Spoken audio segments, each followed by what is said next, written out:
Good morning, good afternoon, good evening, good night. Welcome to Waves of 10. The topic for this winter season is short stories. So let's jump right into it. The title for this third episode in short stories is Love You, Go. So here we go. Dwight was dressed in a white vest and red sleeping shorts as he stood quietly at the entrance to the living room of his home, the light hanging from the ceiling and the 20-inch black LCD TV turned to a popular news channel illuminated the room. Dressed in a white sleeping dress and sitting in the black leather three-seater reclining chair positioned to face the TV was his wife, Carol. Carol's back was to him, and even though he could not see her small heart-shaped face, and he could not hear a sound coming from her, he knew that she was crying. Dwight desperately wanted to rush over to her and hold her tightly in his arms. He wants to tell her that everything will be all right. He wants to say to her that Jesus will be returning soon and that everything will be more than all right then. But instead, he quietly turns away and returns to their bedroom. He knew that if he had gone to her, she would quickly wipe away her tears, and the most beautiful smile would engulf her face. No, not a fake smile, a genuine one, because she would push down her memories. She would bury her pain. Carol never allowed anyone to see her in pain. In fact, he'd known her for 10 years, and they've been married for the last 4, and this was the second time he'd seen her cry. Years ago, when she was working at a fast food restaurant, he'd invited her to an open-air meeting that his church was having in the area. She came to it on the last day of the outreach, and that night she accepted the Lord as her Lord and Savior. After that, they'd become friends, dated, became engaged, and then married. It was on one of their dates that he first saw her cry. That day, she revealed to him that she was in the foster system from age 10.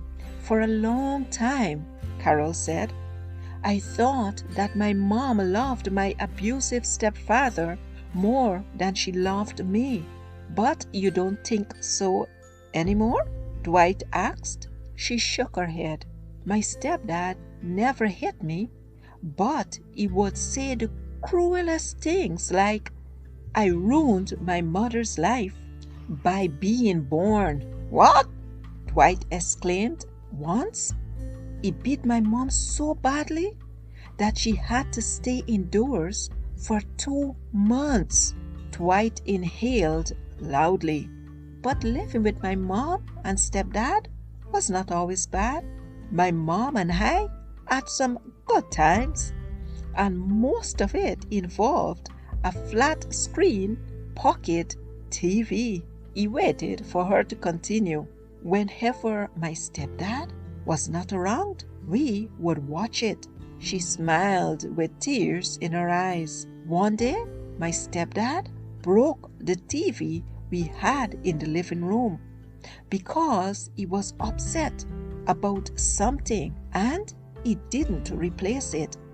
So my mom brought home this pocket one and told me to hide it in my bedroom and not to take it out when he was around. Tears rolled down her cheeks. The day I left home, she packed the TV and my clothes in my backpack. She wiped the tears away. She went on to tell him that on that day she accused her mother of being a terrible mom because she was putting out the child who loved her and keeping a man who hated and beat her up. Her mother told her, "I love you more than I love myself."